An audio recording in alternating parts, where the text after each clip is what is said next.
नमस्कार, मैं हूं अनिल सिंघवी और मेरे वादे के मुताबिक आज ऑपरेशन डीमेट डाका का एक और एपिसोड में आपके सामने लेकर आया हूं। डीमेट डाका के इस एपिसोड के बाद आज कई सारे ऐसे सवाल हैं जो आप अपने आप से पूछेंगे और वो सवाल कुछ ऐसे हो सकते हैं कि जो आपको परेशान करने लायक हों। मसलन कि क्या मुझे अपना डीमेट अकाउंट रखना चाहिए या बंद कर देना चाहिए?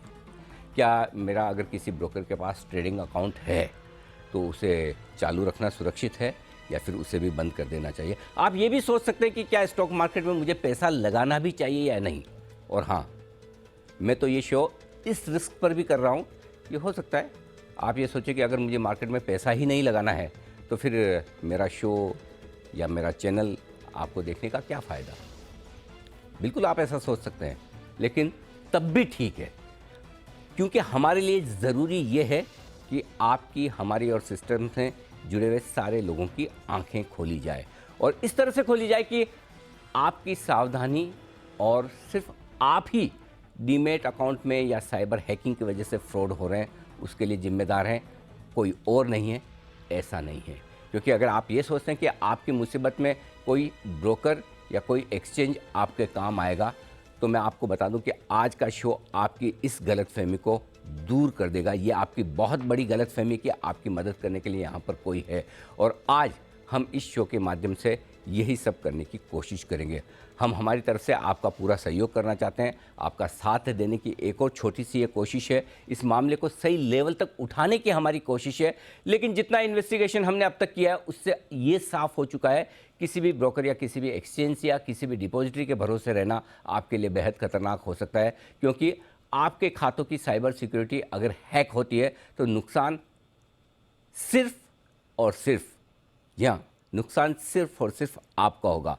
लड़ाई सिर्फ और सिर्फ आपको अकेले लड़नी होगी और पैसे सिर्फ और सिर्फ आपके अटकेंगे। और इसीलिए मैंने शो की शुरुआत में कहा है कि हो सकता है आपको ये लगे कि फिर मैं स्टॉक मार्केट में पैसा क्यों लगाऊं, हो सकता है मैं आपका शो या चैनल क्यों देखूं, लेकिन ये देखना है, पैसा लगाना है, ये सेकेंडरी है। सबसे बड़ी जिम्मेदारी ये है कि सिस्टम में जिन जिन की जो जिम्मेदारी है उन्हें उनका एहसास करवाया जाए।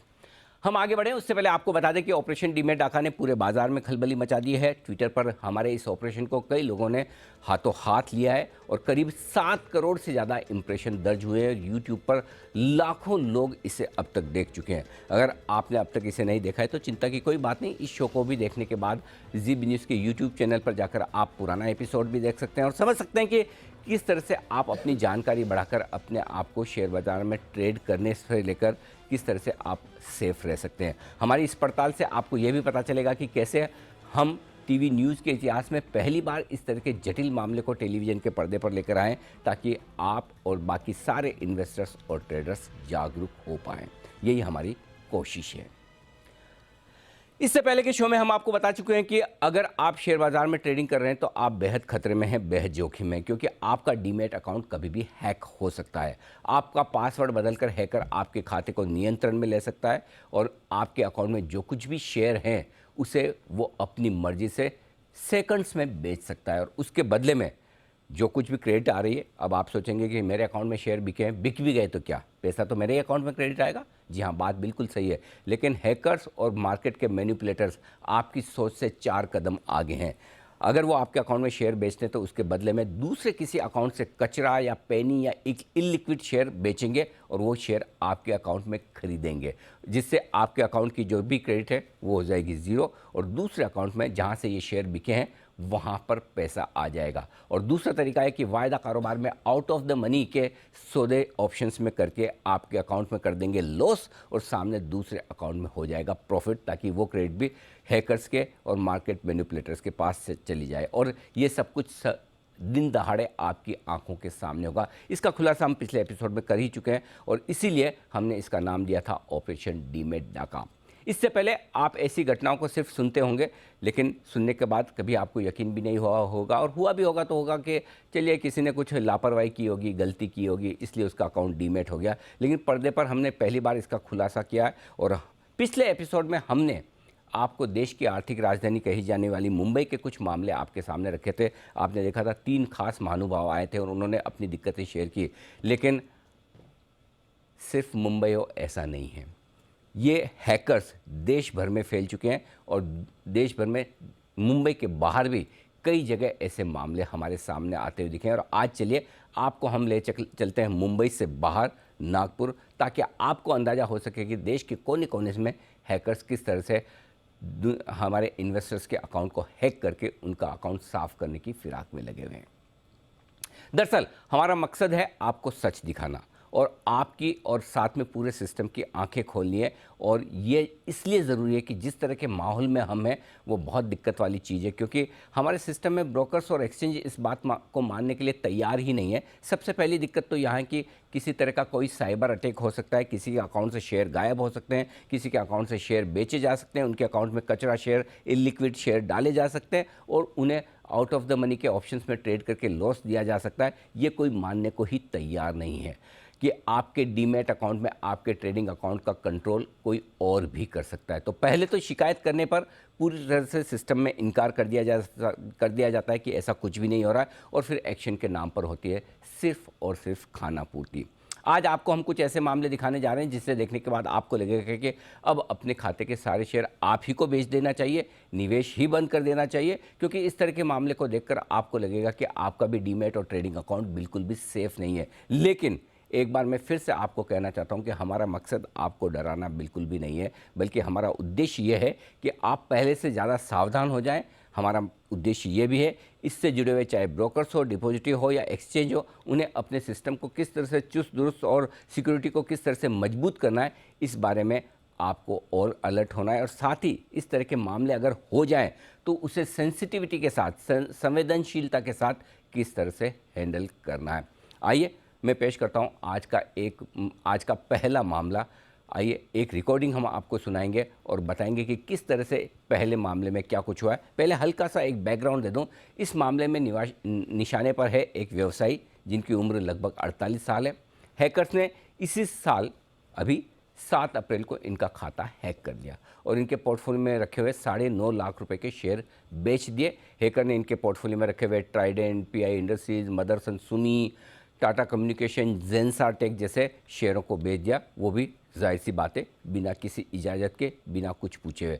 इसकी जानकारी क्लाइंट को तब मिली जब हैकर के शेयर बेचने के बाद उनके मोबाइल पर ब्रोकर की ओर से मैसेज आने लगे कि आपके अकाउंट में ये शेयर बिका है, वो शेयर बिका है। एक के बाद एक बिक्री के जब मैसेज आने लगे तो सबसे पहले जो आमतौर पर एक इन्वेस्टर करेगा, उन्होंने अपना पासवर्ड बदल दिया। और आमतौर पर हैकिंग की आशंका होती, सबसे पहला काम आप भी ये करते कि चलो पासवर्ड बदल दें, कहीं ऐसा तो नहीं कि पासवर्ड किसी ने चुरा लिया हो या जान लिया हो। लेकिन ये क्या, आप दंग रह जाएंगे। जैसे ही आपने पासवर्ड बदला, जैसे ही क्लाइंट ने पासवर्ड बदला, हैकर ने तुरंत उस पासवर्ड से इनके अकाउंट से उन्हें लॉग आउट किया और लॉग आउट करके अपना पासवर्ड सेट कर लिया और फिर से क्लाइंट के अकाउंट पर कब्जा जमा लिया। देख लीजिए कि आप ही के अकाउंट पर आपका पासवर्ड चेंज करके हैकर फिर से कब्जा जमाता है।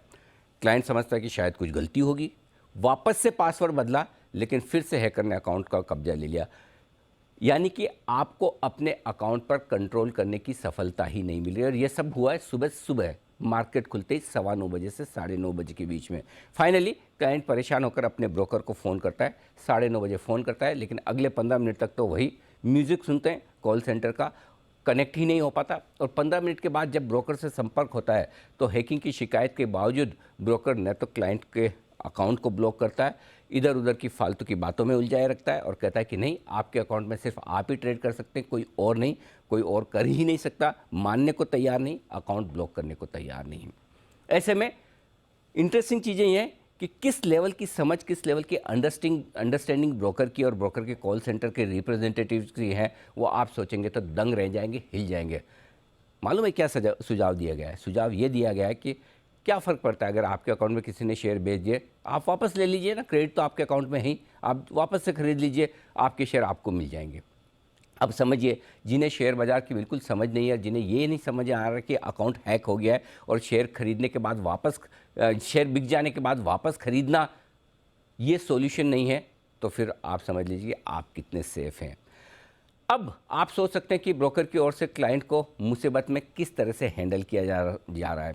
जिन्हें क्लाइंट की शिकायत सुनने और उन्हें मदद करने की जिम्मेदारी दी गई है, उन्हें शेयर बाज़ार की बेसिक समझ ही नहीं है और इस तरह के मामलों को सुनने, समझने और उस पर रिएक्शन देने की बिल्कुल भी ट्रेनिंग नहीं दी है। ब्रोकर ने फ़ोन पर शिकायत सुनने के बाद खाते को 1.5 घंटे तक ब्लॉक नहीं किया। सुबह 9:38 पर ईमेल लिखी गई। पहले तो ये कि हम फ़ोन पर ब्लॉक नहीं करेंगे, आपको रिटर्न ईमेल देना होगा। क्यों? लेकिन फिर भी रिटर्न ईमेल 9:38 पर भेजी गई, लेकिन उसके बावजूद खाता ब्लॉक नहीं हुआ और 11 बजे के बाद एक बार फिर से हैकर ने शेयर भेज दी। सोचिए, 9:15 से मामला चल रहा है, पहले कनेक्ट नहीं होता है, उसके बाद रिटर्न ईमेल चाहिए, रिटर्न ईमेल भेजने के 1.5 घंटे बाद भी खाते पर हैकर का ही कंट्रोल है। और उसके बाद एक और बड़ी आंख खोल देने वाली चीज़ जो इस अकाउंट में हुई है, वो आप सुनेंगे तो दंग रह जाएंगे। ये वो अकाउंट है जहाँ पर सिर्फ कैश मार्केट में ट्रेडिंग होती है, सिर्फ कैश मार्केट में। लेकिन हैकर को तो चूंकि वायदा कारोबार में आपके अकाउंट में जितनी भी क्रेडिट है उतना लॉस करना है, नुकसान देना है ताकि उसे फ़ायदा हो सके, तो हैकर ने एफएनओ सेगमेंट भी एक्टिव कर दिया ताकि जो अकाउंट में क्रेडिट पड़ी उसके सामने ज़्यादा से ज़्यादा ट्रेड करके या तो कचरा शेयर खरीद ले या वायदा कारोबार के आउट ऑफ द मनी शेयरों के आपको नुकसान डाल दिए जाए। तो ये है आपके लिए ज़बरदस्त एक्शन। आपको लग रहा होगा ये तो बड़ी अच्छी कहानी है, सुनने में बड़ा मज़ा आ रहा है, वाकई में ऐसा हुआ है क्या? मन में सवाल आ सकता है, आना भी चाहिए। तो आइए सुनिए एक वो रिकॉर्डिंग कि किस तरह से क्लाइंट और ब्रोकर के रिप्रेजेंटेटिव के बीच में बात होती है कॉल सेंटर में इस पूरे हैकिंग के मामले को लेकर।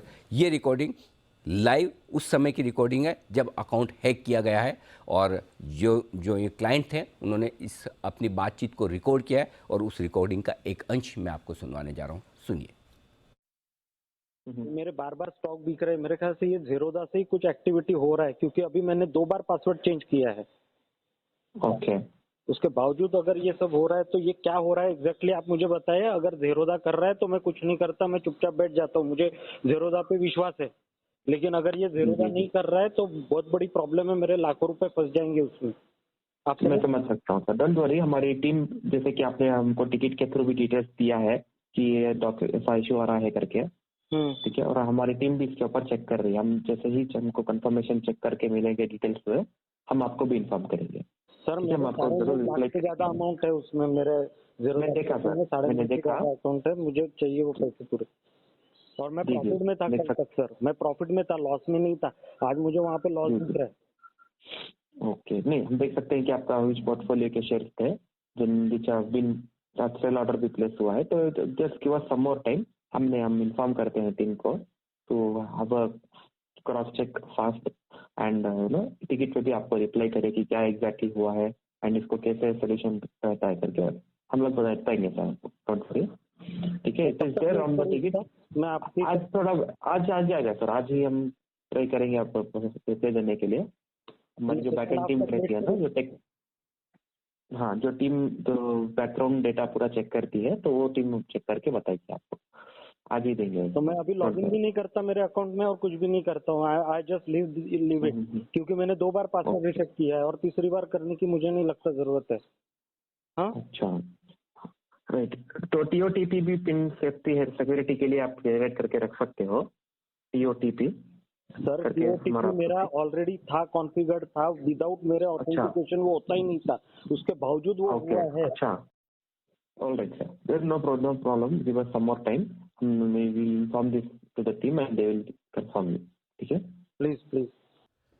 तो सुना आपने कि किस तरह से ब्रोकर क्लाइंट की रिक्वेस्ट को सुनने समझने के लिए तैयार नहीं है, और अगर तैयार भी है तो उसे खुद समझ नहीं आ रहा कि क्या कुछ हो रहा है। टीओटीपी यानी कि ये एक ऐसा शब्द है और एक ऐसा टूल है जिसे ब्रोकर मानता है कि ये तो ब्रह्मास्त्र है, इसे तो कहीं कोई हैक ही नहीं कर सकता।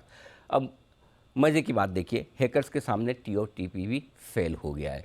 यही नहीं कि टीओटीपी होने के बावजूद और उसकी मांग करने के बावजूद खाता हैक होने की घटना को ब्रोकर का रिप्रेजेंटेटिव बहुत ही हल्के में ले रहा है, इसे एक सामान्य घटना के तौर पर मान रहा है। कम से कम ये जो बातचीत हमने सुनी उससे तो यही समझ में आ रहा है। तो क्या आप ये इस बातचीत से समझ सकते हैं कि टीओटीपी के बावजूद खाता हैक हो रहा है? ब्रोकर मान रहा है कि खाते से शेयर बेचे गए हैं, ब्रोकर ये भी मान रहा है कि शेयर बेचे जाने से क्लाइंट को नुकसान हो रहा है, लेकिन उसके बावजूद हैक किए हुए अकाउंट को ब्लॉक करने के लिए तैयार नहीं है और जांच के लिए और समय मांग रहा है। अब हमारे सामने यही मुद्दा है सबसे बड़ा कि टेक्नोलॉजी है, बिल्कुल है, खाता हैक हो सकता है, किसी का भी हो सकता है। ऐसे में क्यों पहली सूचना पर ही, फ़ोन पर ही जब क्लाइंट कह रहा है कि मेरे अकाउंट के हैक होने के चांसेस हैं, इस अकाउंट को ब्लॉक नहीं किया जाता है? क्यों इधर उधर की सवाल जवाब बातें की जा रही है और जानकारी लेने देने का सिस्टम बनाया जा रहा है? शिकायत के बाद होने के बाद जो फैसले हो रहे हैं, चलिए शिकायत करने के पहले हैक हो गया, उसमें तो चलिए किसी का कंट्रोल नहीं, लेकिन शिकायत होने के बाद 1.5 घंटे तक क्लाइंट का अकाउंट ब्लॉक नहीं किया जा रहा है, इसके लिए कौन जिम्मेदार है? ये एक बड़ी चिंता है। तो आप देख सकते हैं कि ये अभी भी एक्शन होने में बड़ा लंबा वक्त लग रहा है। इस रिकॉर्डिंग सुनने के बाद एक बात तो ये साबित हो चुकी है, पासवर्ड और टीओटीपी हैकर के लिए कोई मायने नहीं रखता और वो इसे बिल्कुल चुटकी की तरह बजाकर तोड़ सकते हैं और क्लाइंट के खाते पर कंट्रोल ले सकते हैं और आप बार बार पासवर्ड बदल कर भी हैकिंग को रोक नहीं सकते। यानी कि इसका मतलब क्लियर है, साइबर सिक्योरिटी के लिहाज से सिस्टम को अभी और मजबूत करने की ज़रूरत है। संभव है कि ऑनलाइन प्लेटफॉर्म में कमजोरी हो सकती है, संभव है कि क्लाइंट का अकाउंट बहुत ज़्यादा सेफ और सुरक्षित ना हो पासवर्ड के लिहाज से, लेकिन ये भी हो सकता है कि क्लाइंट का डेटा लीक किया जा रहा हो और कुछ ये भी हो सकता है कि ऐसा कुछ मामले हो रहे हो जहाँ पर कहीं न कहीं डेटा लीकिंग का भी मामला बनता हुआ दिख रहा है। और ऐसे में ब्रोकर की तरफ से इस तरह के मामलों को हैंडल करने के लिए तौर तरीके भी आपको देखने की ज़रूरत है। ये बहुत ज़रूरत हो ये आपको देखना बहुत ज़रूरी है। तो आइए एक बार फिर से देख लीजिए कि किस तरह से ब्रोकर की तरफ से जिस तरह का वार्तालाप क्लाइंट के साथ हो रहा है, उससे आपको काफ़ी कुछ और सुनने समझने में पता चलेगा कि किस तरह से इस मामले की गंभीरता को ब्रोकर्स ले रहे हैं। नहीं तो वो मेल तो सबसे पहले मैंने दिया था आपको। वो मेल मैंने आपको कितने बजे दिया था मैं बताऊं आपको? मेरा सबसे पहला मेल वही था सर। सबसे पहला मेरा जो मेल था ना, वो मेल था 9:38 का मेल था। 9:38 के मेल को मैंने कल मॉर्निंग में 9:38 के मेल में मैंने लिखा था, dear sir my account I09 is hack, please lock it immediately. ये मैंने सबसे पहला मेल दिया था। लेकिन तब अगर आप एक्शन लेते तो शायद दूसरी बार जो सेलिंग हुआ वो नहीं हुआ रहता और मेरे इसमें जो भी फ्रॉड हुआ है वो नहीं हुआ रहता फिर। सर जैसा आपने ईमेल डाला ना, उसी समय मैं आपको कॉल भी किया था। आप रिमाइंड हो सकते हैं, मैं आपको 9:50 पे ऑलमोस्ट कॉल किया था। 9:50 टू 9:45 पर 9:50 टू ऑलमोस्ट 10 बजे का आसपास मैंने कॉल किया था आपको, सेइंग दैट आपका अकाउंट हैक हुआ है, तो आप टीओटीपी और पासवर्ड चेंज कर लो। यूजुअली क्या होता है इनकेस, मतलब मैं अभी एक्सक्लूशन पर डिपार्टमेंट हूँ सर। ये जैसा अभी आपका फेस हो रहा है ना, मैं हर दिन फेस करता हूँ। हर दिन हम लोगों को क्लाइंट आता है किसी ना किसी का इसमें। तो यूजुअली क्या होता है, जब भी क्लाइंट का तरफ से ब्लॉक करने के लिए ये आएगा, तो पासवर्ड चेंज किया। तो मान लो आपका अकाउंट का आईडी पासवर्ड मेरे पास है, तो मैंने आपका अकाउंट का आईडी पासवर्ड से मैंने लॉग इन किया, मैंने स्टॉक सेल कर लिया। इमीडिएटली आपने पासवर्ड और आपका जो भी क्रेडेंशियल है वो वाला चेंज किया, तो आपका पासवर्ड मेरे को बताने के लिए नहीं हो पाएगा। मतलब आपका पासवर्ड क्या रखा है मेरे को बताने के लिए नहीं हो पाएगा। तो समहाउ वो भी क्रैक करने के बाद आपके फिर से 11 बजे का आपका 11-11:30 बजे पर आपका ऑर्डर पर फिर से सेल हो गया। सही है ना? उसी टाइम पर मैंने बताया था फिर इवन आफ्टर पासवर्ड विजिट करने के बाद भी आपका सेल ये हो रहा है। सो बेटर हम लोग ब्लॉक कर देते हैं जब तक ये इशू सॉल्व नहीं होता है। सो तब तक हम ब्लॉक कर देते हैं। ब्लॉक करने के बाद जो भी है खत्म होने के बाद जो भी इश्यूज है उस खत्म होने के बाद हम लॉक कर देंगे, चेक करके बताया। यूजुअली क्या होता है, जैसा पासवर्ड चेंज करने के बाद कोई भी हैक करने के लिए मुश्किल होता है। तो मैं वो सोच के मैंने आपका अकाउंट पहला कॉल पर ब्लॉक नहीं किया। लेकिन मुझे ये बताइए कि पहली बार मैंने जब पासवर्ड चेंज किया तो उसके बाद में तो 1.5 आवर में फिर से हो गया ना वो, तो फिर से सिर्फ 1.5 घंटे में मेरा पासवर्ड हैक कैसे हो गया? हाँ, मैं वही बोलना चाहता हूँ। यूजुअली 99% 100% जो भी आज तक मैंने क्लाइंट का देखा हूँ, तो उसमें रीसेट करने के बाद फिर से ऑर्डर प्लेस करने के लिए नहीं हो पाएगा, क्योंकि पासवर्ड क्या रखा है किसी को भी पता नहीं चलेगा हैक करने के बाद। तो आपका केस पे क्या हुआ, हैक करने के बाद फिर भी वो लोग फिर से हैक करके सो आपको पासवर्ड से सो फिर से वो भी ट्रेड डाला। उसका वजह से मैंने ब्लॉक करवाया, आईडी ब्लॉक किया। ब्लॉक करने के बाद आपका अकाउंट पे मतलब आपने पासवर्ड रीसेट किया, उसके बाद मैंने टीओटीपी एनेबल किया। आपको बता रहा था तो ऑथेंटिकेशन डाउनलोड करके इनेबल करने के लिए मैं बताया था। वो तो मैंने बहुत पहले से करके रखा था, पता है क्या, परसों तक मेरा वही चल रहा था। हाँ। और विदाउट ओटीपी वो कैसे हैक हो गया मुझे वही समझ में नहीं आ रहा है। वो टीओटीपी चेंज कैसे हुआ वही समझ में नहीं आ रहा है। मैंने तो टीओटीपी रखा था। ओटीपी यूजुअली कम से कम मेरे मेरे मोबाइल पे तो कुछ आना चाहिए था कि आपको टीओटीपी चेंज करना है क्या, ऑप्शन, कुछ तो ऑप्शन आना चाहिए था ना मेरे मोबाइल पे। टीओटीपी बिना टीओटीपी से वो लॉगिन करने के लिए यूजुअली 101% नहीं हो पाएगा। लेकिन हो गया ना। उसके बाद भी हैक, हाँ वही बोल रहा हूँ। उसके बाद मैं अभी तक आज तक मैंने ऐसा कुछ नहीं देखा बिना टीओटीपी से लॉगिन किया करके। वही तो उसके मुझे बाद भी भी वही हैक आश्चर्य लग रहा है। अभी भी मेरा टीओटीपी एक्टिवेट है और मैं टीओटीपी यूज करके ही लॉगिन कर रहा हूँ। और ये चीज मैं बहुत पहले से कर रहा हूँ, यानी 1 साल तो हो ही गया कम से कम, कि मैं 1 साल नहीं, हाँ 1 साल हो गया होगा मैं टीओटीपी यूज कर रहा हूँ। ठीक है सर। अभी क्या करेंगे जो है सो मैं वो भी बताना चाहता हूँ। तो पहला चीज़ जो है सो आप इनके साथ तो मैं आपका आईपी एड्रेस शेयर कर लेता हूँ। आईपी एड्रेस को शेयर करने के बाद आप साइबर क्राइम के साथ बात कर लो। तो सुना आपने, समझा आपने। हैकिंग के बाद क्लाइंट शिकायत करता है कि खाते को तत्काल ब्लॉक किया जाए और ब्लॉक करने की मांग करता है, और दूसरी तरफ ब्रोकर खाते को ब्लॉक करने के बजाय इस बात का अंदाज़ा लगा रहा है कि ये आजमा लीजिए, ऐसा कर लीजिए, वैसा कर लीजिए, शायद हैकिंग रुक जाए। लेकिन खाते को ब्लॉक करने की जल्दबाजी और तत्काल उसे कोई ज़रूरत महसूस नहीं होती। अच्छा, तत्काल तो छोड़िए, मेल की मांग की जाती है कि ब्रोकर्स की तरफ से आप पहले मेल भेजिए और मेल भेजने के बाद हम खाते को ब्लॉक करेंगे। और मेल भेजने के बाद भी घंटों लगते हैं, बेमतलब की दलील और तर्क दिए जा रहे हैं। अब आइए मैं आपको सुनवाता हूं वह ऑडियो जिसमें हेल्पलाइन पर ब्रोकर का प्रतिनिधि खुद ये मांग रहा है कि क्लाइंट के अकाउंट में फ्रॉड हुआ। अब ध्यान से सुनिएगा, ये तीसरी वाली जो बाइट हम आपको सुना रहे हैं ये बेहद काम की है।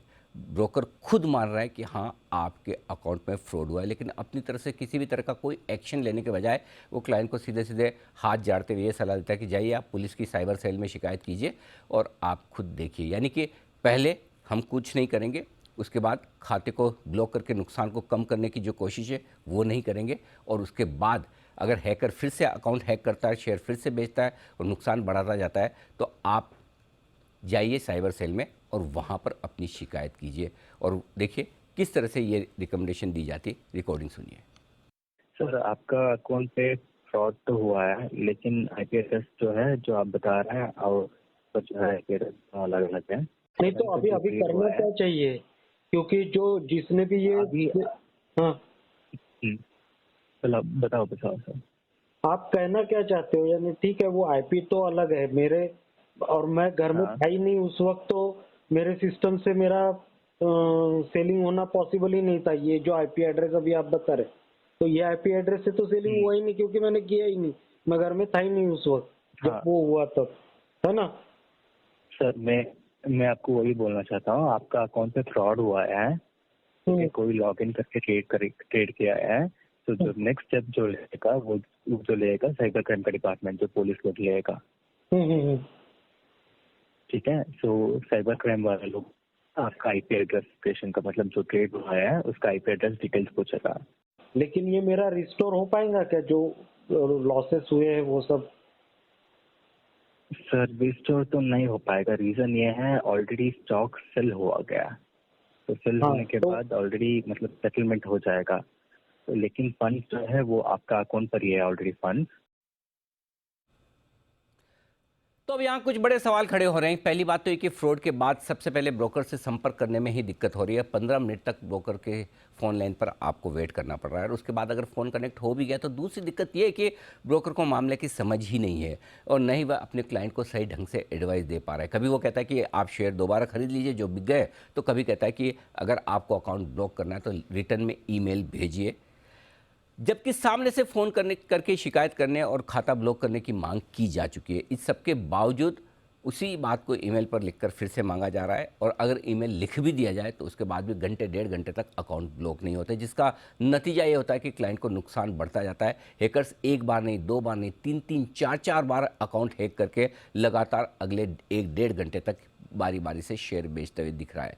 सवाल ये कि पहली बार सूचना मिलने पर ही खाते को ब्लॉक क्यों नहीं किया जाता है, और इंतज़ार किस बात का होता है, और दूसरी बात है कि देरी की वजह से जो नुकसान हो रहा है उसकी भरपाई कब कौन और कैसे करेगा। ये था पहला मामला। अब तक आपको मैंने डीमैट खाता हैकिंग के बाद ब्रोकर की ओर से किस तरह का रेस्पॉन्स मिल रहा है और ब्रोकर्स के सिस्टम किस तरह से तैयार हैं, ये मैंने बताया है। लेकिन आपने देखा कि फ्रॉड होने पर किस तरह से हर हाल में जिम्मेदारी आप ही की मानी जाती है और नुकसान भी आप ही को उठाना पड़ता है। लेकिन आप सोच रहे होंगे कि जिस प्लेटफॉर्म पर ये ट्रेड हुए हैं, यानी कि एक्सचेंजेस, क्या एक्सचेंजेस की तरफ से कोई उनकी जिम्मेदारी है? क्या एक्सचेंजेस आपको इस तरह के मामलों में किसी तरह की कोई हेल्प कर सकते हैं? तो अब पेश है दूसरा मामला, जिसे देखने के बाद क्लाइंट के साथ साथ फ्रॉड होने पर एक्सचेंजेस भी आपकी क्या कुछ मदद करेंगे या नहीं करेंगे, इसका अंदाज़ा आप लगा सकते हैं। आइए दूसरा केस है एक और ऐसे ही टेक्नोक्रेट का, जो अपनी गाढ़ी कमाई में से कुछ पैसे बचाकर बाजार में निवेश करते हैं। आईटी प्रोफेशनल है, इनकी उम्र 49 साल है और लगभग 13 मई को इनका खाता भी हैक हुआ है। इनके खाते में से 17.5 लाख रुपए के शेयर्स बेच दिए गए।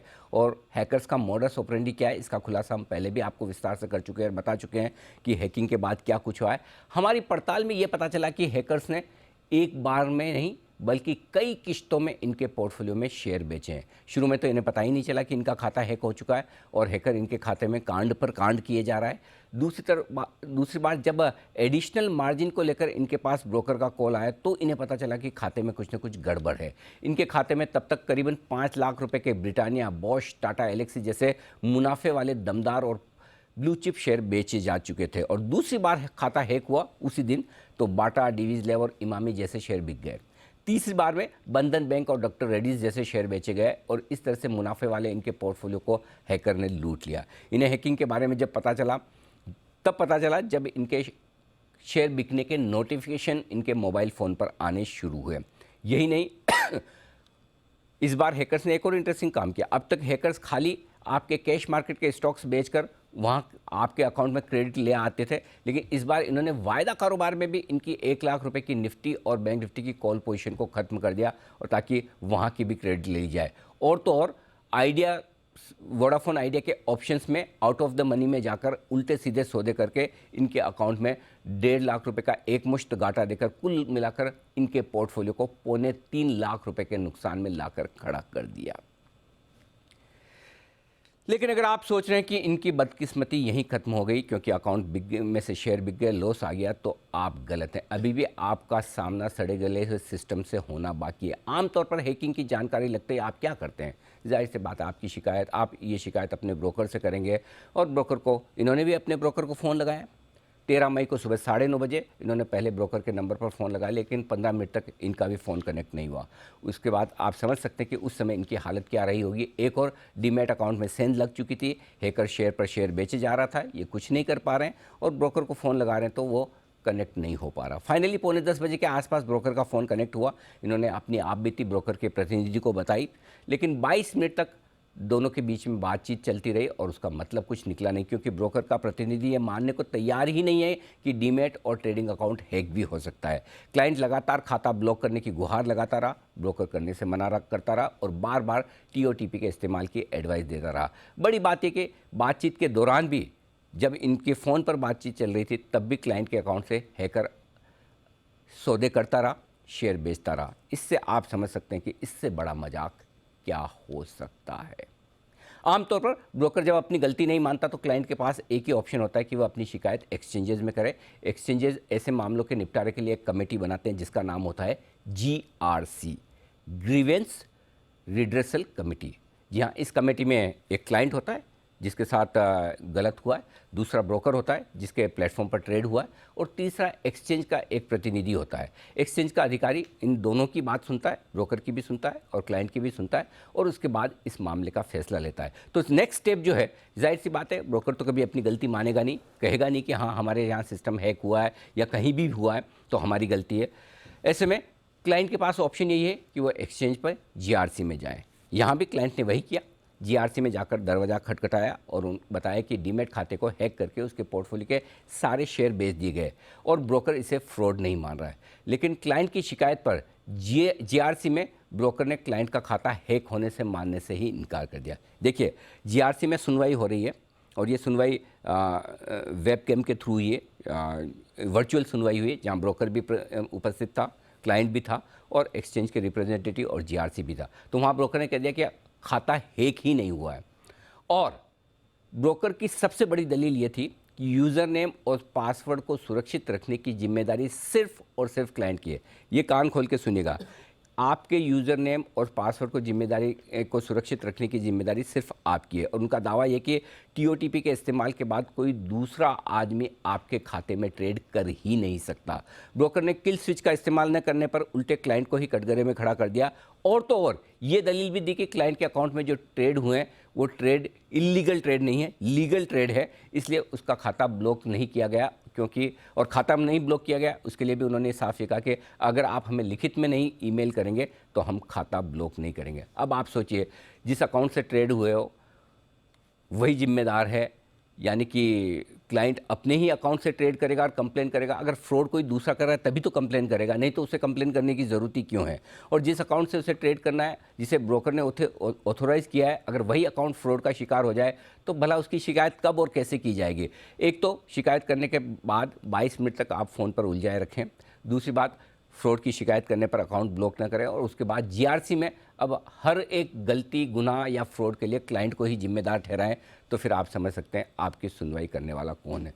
तब आपको लगता है आपकी सुनवाई करने वाला एक्सचेंज है। जी हाँ, क्योंकि ब्रोकर ने तो हाथ खड़े कर दिया, आप ही जिम्मेदार हैं। तो अब आप सुनिए, आपकी आंखें खुली रह जाएगी, आप दंग रह जाएंगे कि जीआरसी का जो कुछ भी ऑब्जर्वेशन है और जो कुछ भी निर्णय है वो पूरी तरह से ब्रोकर के पक्ष में है।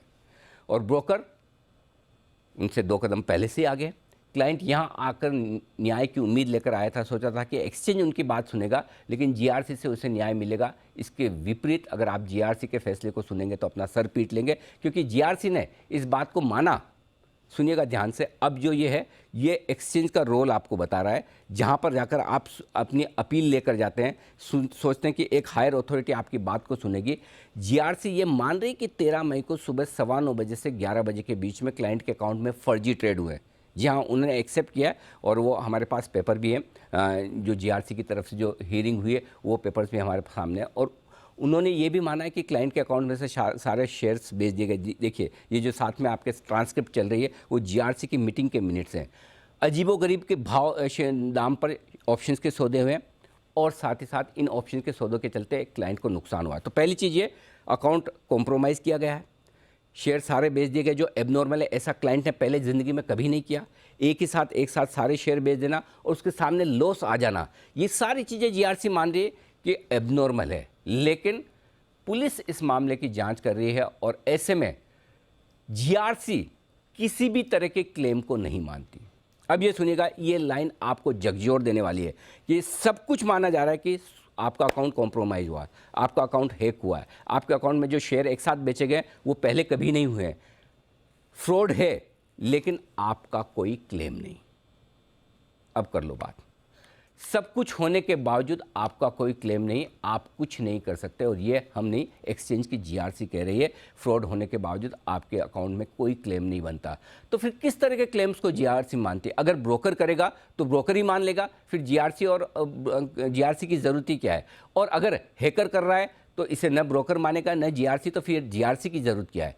तो ये सोचिए कि जीआरसी बनी किस लिए है। जीआरसी अगर सिर्फ आपके बिहाफ पे, जीआरसी न तो आपके बिहाफ पे कोर्ट पे केस लड़ेगी, जीआरसी न आपके बिहाफ पे साइबर सेल में जाएगी, जीआरसी न आपके अकाउंट में जो नुकसान हुआ है या जो अकाउंट में शेयर बिके हैं उनके पैसे आपको जल्दी दिलवाने में मदद करेगी, जीआरसी न आपको इन्वेस्टर प्रोटेक्शन फंड में कोई पैसा देगी। तो फिर जीआरसी का रोल क्या है? क्या ये सिर्फ दिखाने के लिए एक जीआरसी बना रखी है एक्सचेंज ने कि ताकि ये लगे कि हाँ, इन्वेस्टर की सुनवाई करने के लिए हम बैठे हैं, लेकिन एक्चुअली आपको कुछ करना नहीं है? जब इससे क्लाइंट को न्याय ही नहीं मिल पा रहा है तो फिर रास्ता कैसे निकलेगा और फिर जीआरसी के होने का औचित्य क्या है? इस तरह की व्यवस्था का कोई मतलब है क्या? ये मानना समझना बहुत ज़रूरी है। जीआरसी का कहना मान भी लिया जाए कि चलिए ब्रोकर ने कोई गलत नहीं किया, तो फिर क्लाइंट को जीआरसी में जाने का फ़ायदा क्या हुआ है? और अगर सारा काम साइबर सेल पुलिस को ही करना है तो फिर जीआरसी की भी ज़रूरत भी क्या है? ये बात बहुत गौर से एक्सचेंजेस को सोचने की ज़रूरत है कि वो किसके लिए काम कर रहे हैं और उसके काम करने के कायदे कानून और तरीक़ों से किसको फ़ायदा हो भी रहा है या नहीं। एक्सचेंज के प्लेटफॉर्म पर निवेशक सबसे बड़ा स्टेक होल्डर होता है, लेकिन जब बात उसके इंटरेस्ट की आती है, इन्वेस्टर्स के इंटरेस्ट की आती है, तो इस तरह की व्यवस्था दिखावटी और सजावटी ही नज़र आती है, काम की नहीं। निवेशकों के हितों को गिनाने के लिए तो एक्सचेंजेस और जीआरसी बड़े ज़ोर शोर से नाम लेते हैं, लेकिन वास्तविकता में निवेशकों का इससे कुछ भला हो नहीं रहा। और इस तरह के मामलों में इन्वेस्टर प्रोटेक्शन फंड से किसी तरह की राहत नहीं मिल पाना भी एक बड़ा सेटबैक है।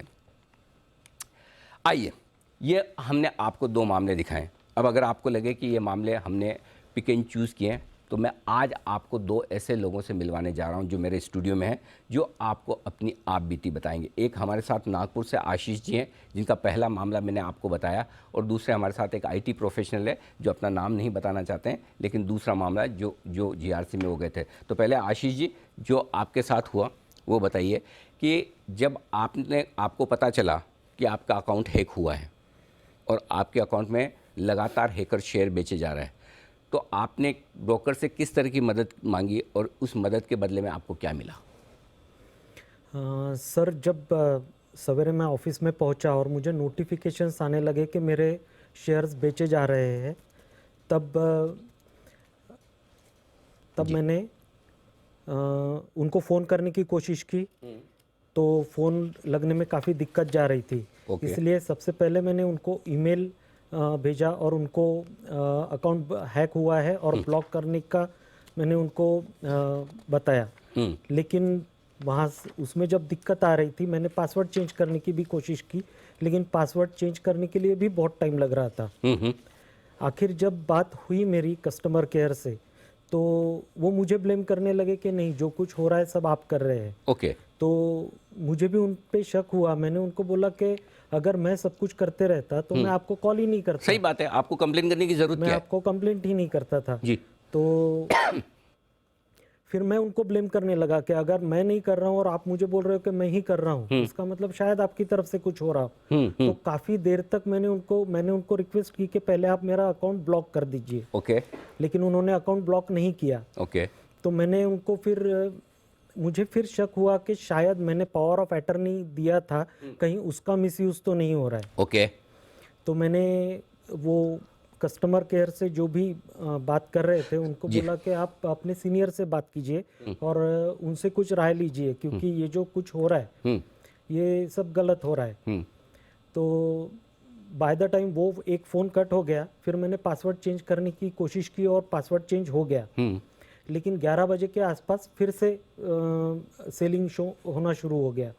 तब मेरी इनके सीनियर से बात हुई और मैं उनको भी बताने की कोशिश की, लेकिन दिन भर मेरा अकाउंट जो है ना उन्होंने फ्रीज किया और आखिर कुछ 12 मेरे स्क्रिप्ट्स सेल हो गए आखिर। और मुझे काफ़ी लॉस हुआ। और उसके बाद ब्रोकर ने आपको ये कहा कि जाइए आप साइबर क्राइम में आप शिकायत कीजिए, जो कुछ होगा वही होगा? हाँ जी, हाँ। उनकी तरफ से उन्होंने आपको किसी तरह की कोई मदद नहीं की? नहीं। और रिटर्न में ईमेल भेजने के बाद लगभग कितने समय बाद आपका अकाउंट ब्लॉक हुआ? मेरा अकाउंट तो या पूरे दिन भर हुआ ही नहीं ब्लॉक? वो दिन भर नहीं हुआ, वो 4 बजे के आसपास लॉक हुआ। बाजार में जब ट्रेडिंग आवर्स खत्म हो गए थे, उसके बाद मेरा अकाउंट ब्लॉक हुआ। तब तक हैकर अपना काम कर चुका था? तब तक हैकर अपना काम कर चुका था। आप तो IT प्रोफेशनल है, आप तो साइबर सिक्योरिटी के बारे में जानते समझते भी हैं। और कितने सालों से आप मार्केट में हैं? 25 साल। और ऐसा हैकिंग वाला एक्सपीरियंस आपके साथ पहली बार ही हुआ? यस। क्या किसी तरह का कोई लिंक आपने किया हो या फिर आपने किसी के साथ OTP कुछ शेयर किया? बिल्कुल नहीं। बिल्कुल नहीं। लेकिन एक चीज़ मैं जानना चाहता हूँ, चूँकि इस तरह के मामले में क्या आपकी भी ईमेल रिडिफ पर है? यस। और आपकी भी रिडिफ पे। तो ये ज़्यादातर केस जो हमारे सामने आए, रिडिफ मेल के साथ कहीं ना कहीं कुछ ना कुछ कॉम्प्रोमाइज़ हो रहा है। ब्रोकर से डेटा अगर रिडिफ मेल पर आ रहे हैं तो वो कॉम्प्रोमाइज़ होकर शायद कहीं ना कहीं हैकर के पास जा रहे हैं। तो आपके साथ जो कुछ हुआ वो तो हमने सुना, लेकिन मैं आपसे ये जानना समझना चाहता हूँ कि आपको GRC में जाने का आइडिया कहाँ से आया? कैसे आपने सोचा कि अब ब्रोकर में सुनवाई नहीं हो रही तो मैं एक्सचेंज के पास जाऊँ? तो बात ऐसा है कि मैंने सेबी में कंप्लेन किया, स्कोर्स में जी। तो स्कोर्स में कंप्लेन करने के बाद उन्होंने एक्सचेंज को नॉमिनेट कर दिया। NSE को बोल दिया कि आप इनका मामला जो है उसके ऊपर काम कीजिए जी। तो मेल एक्सचेंज होने लगे, तो काफ़ी मेल एक्सचेंजेस होने लगे पहले। तो एवरी टाइम ज़ीरोधा यही बता रहा था कि प्रॉब्लम उनके साइड पे नहीं है, आपका अकाउंट जो है वो हैक हुआ है। जबकि मैं उनको बोल रहा था कि पॉसिबल ही नहीं है, क्योंकि मेरे सारे अकाउंट्स जितने भी है रेडिफ मेल में ही है। और ये लोग जो रेडिफ मेल पे ऑप्शन है इनका कि OTP और मेल इसमें पासवर्ड चेंज हो जाता है। ओके। तो मैंने उनको यही बोला कि बाकी जितने भी अकाउंट्स है जो HDFC सिक्योरिटीज़ हो या और भी कोई भी हो या कोई भी बैंक हो, ये दोनों ऑप्शन आता है, OTP का भी ऑप्शन आता है, मेल का भी ऑप्शन आता है। तो ज़ीरोधा में ऐसा क्यों नहीं है कि आपको चूज़ करना होता है। करेक्ट। और इसमें जब भी मैंने कर रहा था कम से कम 5 बार मैंने पासवर्ड चेंज किया। ओह, 5 बार पासवर्ड चेंज किया? हाँ, और 5 बार हैकर ने चेंज किया। My God. तो हर बार उनको मेल आता था और वो मेल मेरे पास तो आया ही नहीं रेडिफ में। अच्छा, तो मेल उनके पास जाता और मेल से वो पासवर्ड तो अच्छा, ये बताइए कि ये तो चलिए हैकिंग वाली बात हुई, लेकिन जब आप GRC में गए तो कुछ उम्मीद से गए थे कि आपको कुछ न्याय मिलेगा। GRC का रवैया कैसा था और वहाँ से आपको क्या कुछ मिला? तो GRC में उन्होंने बात सुनी, करीबन 1 घंटे का कॉल हुआ हम लोग का, वीडियो कॉल, और वो होने के बाद बहुत ही कैजुअली बताया गया कि आपको ये जो है साइबर पुलिस के साथ फॉलोअप करना होगा। और ज़ीरोधा के रिप्रेजेंटेटिव को बोला कि आप इनको जो भी मदद दे सकते हैं आप उनको मदद करो, लेकिन मेरे को बताया गया कि आपको सिर्फ साइबर सेल के साथ ही फॉलोअप करना है, तभी आपका केस में कुछ हो सकता है। और साइबर सेल के साथ फॉलोअप करने के लिए क्या किसी तरह से ब्रोकर की तरफ से आपको कोई मदद या फिर GRC की तरफ से कोई मदद की हम आपकी मदद कर सकते हैं या हम आपको गाइड कर सकते हैं? इनफैक्ट साइबर सेल के पास भी जब मैं गया था, कंप्लेंट लिखा, तो ज़ीरोधा बोल रहा था जब तक हमें साइबर सेल से आता नहीं है, मेल नहीं आता है, तब तक हम लोग इस पर एक्ट नहीं करेंगे। अच्छा। हाँ, और उसके लिए मैं फॉलोअप किए जा रहा था साइबर सेल के साथ। तो साइबर सेल ने भेजा भी था मेल, जो ज़ीरोधा ने 10 दिन तक देखा ही नहीं था मेल। My God. अच्छा। हाँ, और फिर जब पता चला कि साइबर सेल से मेल आया तो बोला कि ठीक है, we will act upon it. और मैं हमेशा यही पूछ रहा था कि काउंटर पार्टीज का डिटेल्स प्रोवाइड करना, एटलीस्ट IP एड्रेस तो ये पता चले कि कहाँ से हो रहा है। तो IP एड्रेस सब लास वेगास और कोई दूसरा जगह का आ रहा था, लेकिन उन्होंने कोई एक्ट नहीं किया उसके ऊपर। तो साइबर सेल ऑल्सो बता रहे थे कि इसमें बहुत डिफिकल्ट होता है पता करना। तो ये बातें आपने GRC में बताई या GRC के होने के बाद की थी? GRC में भी बताया, ये सब बताया, उसके बावजूद GRC ने बोला कि आपका कोई क्लेम नहीं बनता? हाँ, GRC ने बोला कि आपको साइबर सेल के साथ फॉलोअप करना होगा। मतलब कुल मिला के आप जाने पुलिस जाने, हाँ, न एक्सचेंज का कोई लेना देना न ब्रोकर का कोई लेना देना, और जो भी उनके के साथ लड़ने के लिए टाइम, एनर्जी, पैसा जो कुछ भी लगाना वो आप ही को लगाना। यस, ये आप कह रहे हैं? यस। और ये तो बहुत बड़ा सवाल है हमारे सारे सिस्टम पे कि अगर सबको पता है फ्रॉड हो रहा है, लेकिन उसके बावजूद आपकी मदद करने के लिए कोई तैयार नहीं। यस, इनफैक्ट NSE को अगर काउंटर पार्टी डिटेल्स निकालना है तो वो अपने से निकाल सकता है। वो लोग मेरे को साइबर सेल के पास क्यों भेज रहे हैं कि ये काउंटर पार्टी डिटेल्स के लिए साइबर सेल से मेल आना चाहिए? मतलब अगर जो इन्फॉर्मेशन, जो डेटा आपको एक्सचेंज से मिल सकता है, IP एड्रेस, जो इन्फॉर्मेशन, जो डेटा काउंटर पार्टी की डिटेल्स आपको एक्सचेंज से मिल सकती है, वो दोनों देने के बजाय आपको साइबर सेल की तरफ डायरेक्ट कर रहे हैं। और आपको पता है कि साइबर सेल में और पुलिस में से काम करवाना कितना मुश्किल काम है। हालांकि मैं ये कहना चाहता हूँ, इस मामले में मुंबई के नॉर्दर्न रीजन के साइबर क्राइम सेल ने बहुत ही ज़बरदस्त, बहुत ही अच्छा काम किया है, काफ़ी कुछ एक्शन लिया भी है। शायद आपका मामला उनके जुरिस्डिक्शन में नहीं होगा, अलग बात है, बट हमने पुराना जो एपिसोड किया उसमें से ये चीज़ें आई है। लेकिन कुल मिलाकर ये कि आपकी मदद कोई नहीं कर रहा, कोई नहीं कर रहा, और आप दोनों बहुत भारी डिसअपॉइंटेड है। ओके, अब इस तरह के मामले जो पिछले 2 हफ्तों से हमारी जांच पड़ताल का एक बड़ा असर हुआ है, और काफ़ी कुछ इस तरह के मामले जो सामने आते हुए हैं और काफ़ी कुछ एक्शन भी हुए हैं। आशीष चतुर्वेदी हमारे साथ हैं जो पूरे इस मामले पर नज़र बनाए हुए हैं। आशीष, बताइए क्या कुछ एक्शन हो रहा है? सर, एक अपडेट इससे पहले दूंगा कि अप्रैल में इनका मामला है, मई में इनका है। इससे पहले एपिसोड 1 में हमने देखा था जून का था जी। 3 महीने से लगातार मामले आ रहे हैं, लेकिन फिर भी कोई मैकेनिज्म नहीं इसको रोकने का। ज़ीरोधा के जो केस में है, इसमें अगर आप देखें तो इन्होंने 9:38 पर ईमेल कर दिया था, और इन्होंने भी अगर देखें तो इनको कहने कि आपने ईमेल नहीं किया, इसके लिए हमने आपका अकाउंट ब्लॉक नहीं किया। तो जिनके अकाउंट से ईमेल गया है उनका भी खाता जो है सही समय पर ब्लॉक नहीं और डैमेज हुआ। लेकिन सर, हमारी जो इन्वेस्टिगेशन है इसका बड़ा असर देखने को मिला है। जो एपिसोड 1 हुआ था, इसमें ऑप्शंस के माध्यम से फ्रॉड का शिकार हुए जो 2 पीड़ित थे, इनके केस में बहुत बड़ा डेवलपमेंट देखने को मिला है। और साइबर सेल ने दोनों जो केसेस हैं इनमें काउंटर पार्टी की पहचान कर ली है। ये बड़ा इन्वेस्टिगेशन का जो असर देखने को मिला है। और काउंटर पार्टी में सर अगर आप देखें तो एक जो व्यक्ति है वो केवल 21 साल के युवक हैं, और दूसरा जो व्यक्ति है जो काउंटर पार्टी है जिसके थ्रू जो है फ्रॉड हुआ है, उनका खुद का अकाउंट हैक हुआ है। यानी हैकर तक पहुंचना जो है पुलिस के लिए या साइबर सेल के लिए इतना आसान नहीं होगा। इसमें बहुत मल्टी लेयर्स हैं, तब जाकर जो है असल में अगर आप देखें तो हैकर की पहचान हो पाएगी। लेकिन जो हमारी इन्वेस्टिगेशन है इसका बड़ा असर हुआ है, और अगर आप फिलहाल देखें तो जो 2 काउंटर पार्टीज हैं इनकी पहचान हो गई है। तो चलिए, कम से कम ये है कि इस मामले को इस लेवल तक उठाने के बाद आपको काउंटर पार्टी की डिटेल्स मिल रही है, आपको हैकर्स की पहचान होती हुई दिख रही है। लेकिन हम बता दें कि ये हैकर्स सिर्फ हैकर्स ही नहीं है, ये सिर्फ टेक्नोलॉजी वाले हैकर्स नहीं, लेकिन इनके साथ मार्केट के भी बहुत सारे ऐसे समझदार लोग, शातिर लोग, समझदार कहना गलत होगा, शातिर लोग मिले हुए, जिन्हें पता है कि अगर किसी एक अकाउंट में क्रेडिट है तो उस क्रेडिट को निकालने के लिए या तो उस अकाउंट में कचरा शेयर बेचे जाए, और वो कचरा शेयर बेचने के लिए भी कोई न कोई तो अकाउंट आपको चाहिए, और दूसरा या फिर आउट ऑफ द मनी के ऑप्शंस ट्रेड करके लॉस दे दिया जाए उस अकाउंट में और अपने अकाउंट में मुनाफा दे दिया जाए। तो सोचिए, टेक्नोलॉजी से लेकर मार्केट के जालसाज किस तरह से एक दूसरे से हाथ मिलाकर इस तरह की हैकिंग कर रहे हैं। और ऐसे में हैकिंग के इन मामलों पर जी बिजनेस की जो मांग है, मैं शो का समापन करूं उससे पहले मैं आपको अगली कुछ बातें जो बताने जा रहा हूं वो बहुत ज़रूरी है, सबके लिए सुननी है। सिस्टम को साइबर सिक्योरिटी के लिहाज से चुस्त दुरुस्त और मजबूत बनाने की ज़रूरत है, चाहे वो क्लाइंट लेवल पर हो, डिपॉजिटरी लेवल पर हो, ब्रोकर लेवल पर हो या फिर एक्सचेंज के लेवल पर। ये सबसे पहली ज़रूरत है जो हमारी मांग है। किसी भी तरह की हैकिंग की आशंका होने पर आप सभी क्लाइंट्स को अलर्ट करें। आप देखिए, अप्रैल से मामला जुलाई और अगस्त तक पहुंच रहा है, लेकिन जब तक ये मामला हमने उठाया नहीं तब तक ब्रोकर्स को इस बात की ज़रूरत भी नहीं लगती कि वो दूसरे क्लाइंट्स को मेल भेजकर अलर्ट करें। जब हमने मामला उठाया तो उसके बाद लोग इसे अलर्ट करने के मोड में आते हुए दिखे। किसी भी तरह की हैकिंग की आशंका हो, तुरंत अलर्ट करना ज़रूरी है। क्लाइंट के मामलों में सेंसिटिविटी, संवेदनशीलता होनी चाहिए। खाली सिर्फ ब्रोकर ये सोचे कि ये अकाउंट क्लाइंट का ना होकर अगर वही चीज़ उसके साथ हुई हो तो क्या हो। अगर आपके अकाउंट से इसी तरह से शेयर बिक रहे हो, अगर जीआरसी में जो रिप्रेजेंटेटिव है वो ये सोचें कि उनके साथ ये हुआ हो और उसके बाद उनको जो ये डिसीजन दिए जाए, तो फिर आपका सोचने का तरीका बदल जाएगा। आप उस आदमी को बेवकूफ़ ना समझे, आप उस आदमी को गुनहगार ना समझे जिसके साथ फ्रॉड हुआ है। फ्रॉड किसी भी समझदार आदमी के साथ हो सकता है। ये तो मैं बता चुका हूँ, कम से कम 3-4 केस ऐसे हैं जो आईटी प्रोफेशनल है, जो इन सब चीज़ों को जानते समझते हैं। तो ऐसे में कम से कम थोड़ी सेंसिटिविटी दिखाएं। जिस आदमी का लॉस हो रहा है, जिसके साथ फ्रॉड हुआ है, उसकी बात को ध्यान से सुने, समझे, उन्हें चोर या फ्रॉड न समझे। उनके साथ गलत हो रहा है, वो गलत नहीं कर रहे हैं अगर उनका अकाउंट कॉम्प्रोमाइज़ हो रहा है तो।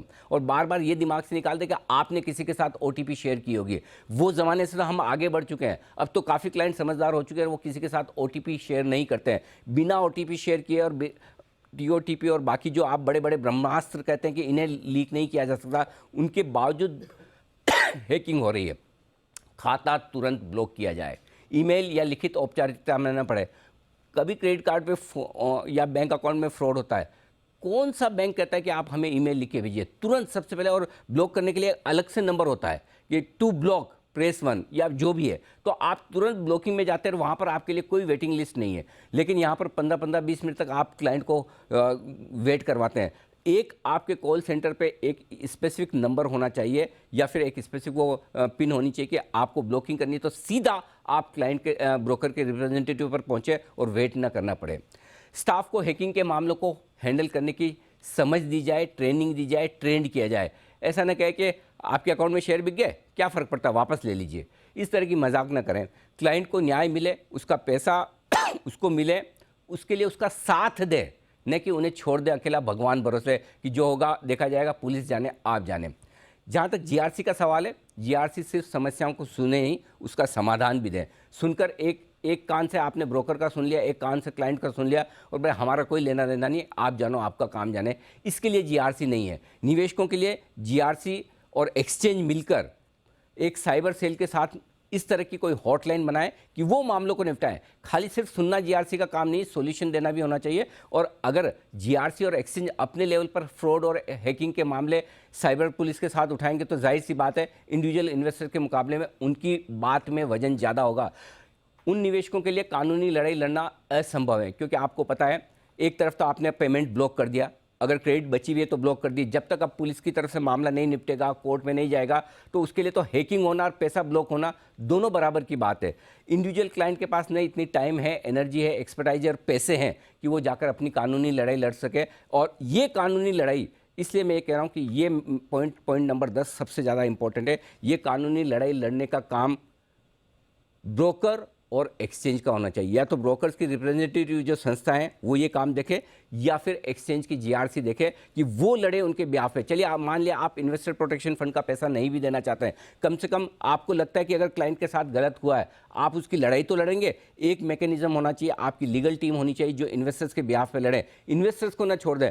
एक किसी भी सच्चे इन्वेस्टर का पैसा डूबता है तो एक्सचेंज, ब्रोकर, डिपॉजिटरी, आप और हम सब बराबर के जिम्मेदार हैं। इसलिए बहुत ज़रूरी है इस पॉइंट पर कि एक्सचेंज की तरफ से ये एक सिस्टम होना चाहिए कि कानूनी लड़ाई पुलिस के साथ लड़नी हो, कोर्ट में लड़नी हो, वो लड़े, न कि एक बेचारा इन्वेस्टर वो चक्कर मारता फिरे, फिर वो सोचेगा चलिए 1-2 लाख का नुकसान हो गया, छोड़ो जाने दो, कौन दिमाग लगाएगा, हमसे तो ये लड़ना हो नहीं पाएगा। इसके अलावा निवेशकों को पैसा जल्द से जल्द मिले। आपने एक बार ब्लॉक कर दिया, लेकिन ब्लॉक करने के बाद आपको समझ में आ रहा है कि अकाउंट अगर वाकई में फ्रॉड हुआ है तो उसके पैसे कोर्ट का केस का डिसीजन 50 साल बाद, 10 साल बाद, 5 साल बाद आएगा। उसके लिए वेट ना करें, एक बार पैसा रिलीज करें ताकि उसी के शेयर का पैसा उसको इंतजार ना करना पड़े। और ज़रूरत पड़ने पर आपको इन्वेस्टर प्रोटेक्शन फंड से एक तात्कालिक मदद देनी चाहिए। छोटी दें, ज़्यादा दें, पूरी दें, जितनी दे सकें आप देखें, लेकिन इन्वेस्टर को मदद मिलनी चाहिए ताकि इन्वेस्टर्स को ये ना लगे कि मैंने आकर कोई गलती कर दी है। ये आपको सब कुछ करना बहुत ज़रूरी है और इसीलिए जी बिजनेस की तरफ से हमारी ये मांगे हैं कि इस तरीके से ये आपको देखना चाहिए। अब अंत में मैं आपको एक ही बात कहना चाहता हूँ कि अब तक जितने मामले आए उन सब में एक चीज़ पता चली कि ज़्यादातर ब्रोकर इस तरह के मामलों से अनजान हैं। उन्हें पता नहीं कि क्या है और नहीं उनका उद्देश्य ऐसा है कि इस मामलों को गलत तरीके से हैंडल किया जाए। हम एक चीज़ बहुत साफ कह रहे हैं कि हमारा उद्देश्य भी ये नहीं कि हम किसी की गलती निकालें, किसी ब्रोकर की, एक्सचेंज की, किसी की भी नहीं। हमारा उद्देश्य ये है कि हम पहले ये समझें कि सिस्टम में कमियां क्या हैं और जो कमियां हैं उसे मानें, और जब मानेंगे तो उसको सुधारने की कोशिश करेंगे। जिन क्लाइंट्स के साथ फ्रॉड हो रहा है उन्हें हम ज़्यादा संवेदनशील होकर हैंडल करें, क्योंकि जब तक हम इन मामलों को उठाएंगे नहीं तब तक न ब्रोकर्स तैयार होंगे, न एक्सचेंज तैयार होंगे और न ही क्लाइंट समझदार होंगे। तो हमारा आज पर्पज़ ये, सबसे पहले क्लाइंट समझदार बने, उसके बाद ब्रोकर समझदार बने, एक्सचेंजेस समझदार बने और एक ऐसा फ्रेमवर्क बनाए जिसमें इस तरह के मामलों में पीड़ितों को जल्दी से जल्दी न्याय मिल सके, जल्दी से जल्दी उनका पैसा वापस से आ सके। और इसी वजह से हमने इस शो को आपके सामने रखा है कि क्या अगर हम इस तरह का सिस्टम नहीं बना सकते हैं तो क्या वाकई में हम इन्वेस्टर्स के साथ सही कर रहे हैं। आज ये इन कुछ लोगों के साथ हुआ है, कल आपके मेरे किसी के भी साथ हो सकता है। और ध्यान रहे, ज़्यादा से ज़्यादा जितने बड़े अकाउंट है उतने ज़्यादा हैकर्स के निशाने पर आप हैं। तो ऐसे में गलती को छुपाने के बजाय जल्दी से सिस्टम चुस्त दुरुस्त किया जाए। हम फिर से कहना चाहते हैं, हम सिस्टम में किसी के खिलाफ नहीं है, किसी के अगेंस्ट नहीं है, न किसी क्लाइंट के, न किसी ब्रोकर के, न किसी एक्सचेंज के। लेकिन हम ये जानना चाहते हैं, ये पूरा एपिसोड करने के पीछे पर्पज़ ये है कि आप हम सब लोग मिलकर ज़्यादा जागरूक हों और इस तरह के मामलों को निपटने के लिए, इन्वेस्टर्स की मदद करने के लिए एक प्रॉपर सिस्टम बनाया जाए। और जब तक ऐसा नहीं होता, तब तक ये मान के चलिए ये न तो दूसरा एपिसोड है और न ही आखिरी एपिसोड है। आगे भी ज़रूरत पड़ने पर, हमने पहले भी इस तरह के मामलों को बार बार और लगातार उठाया। जब तक सिस्टम चुस्त दुरुस्त नहीं होंगे, मुझे पता है कई सारे ब्रोकर्स के लिए ऑडिट्स बढ़ जाएंगे, साइबर सिक्योरिटी की कॉस्ट बढ़ जाएगी, उनके लिए खर्चे बढ़ जाएंगे, लेकिन ये ज़रूरी है। अगर ज़रूरी है तो हमें करना पड़ेगा, चाहे वो हमारे लेवल पर हो, चाहे एक्सचेंजेस और ब्रोकर्स के लेवल पर। तो हम जब तक इन मामलों पर पूरी तरह से रोक न लग जाए, हम इन मामलों को आगे भी उठाएंगे। इसलिए ये ना सोचें कि पहला और दूसरा एपिसोड हो गया मतलब ये आखिरी एपिसोड है। हाँ, जिस दिन ये लगेगा सिस्टम हमारे चुस्त दुरुस्त हो गए, हम इन मामलों को लेकर क्लाइंट्स के प्रति सेंसिटिव हो गए, हम उनकी दिल से मदद करना चाहते हैं, जिस दिन ये फीलिंग आएगी, मैं सबसे पहले खुद अपनी तरफ से, हमारे चैनल की तरफ से सारे ब्रोकर्स का, एक्सचेंजेस का, सारी कमिटीज़ का धन्यवाद दूंगा कि उन्होंने सेंसिटिविटी के साथ इन मामलों को समझा है। और जब तक ये नहीं होता तब तक हमारी लड़ाई हैकिंग के खिलाफ, साइबर फ्रॉड्स के खिलाफ जारी रहेगी। और इस पूरी लड़ाई में आप निश्चिंत रहे, कोई आपका साथ दे न दे, जी बिजनेस हमेशा आपके साथ रहेगा। आज इस एपिसोड में हमारा साथ देने के लिए आप सबका बहुत बहुत धन्यवाद। आप दोनों मेहमानों का भी धन्यवाद, आपने इतने रिस्क लेकर आप आए और आपने पूरी की पूरी बात अपने सामने रखी ताकि लोगों को इस मामले की सीरियसनेस पता चल पाए। बहुत बहुत शुक्रिया आपका भी। इस खास शो में इतना ही, बने रहिए हमारे साथ जी बिजनेस पर। नमस्कार।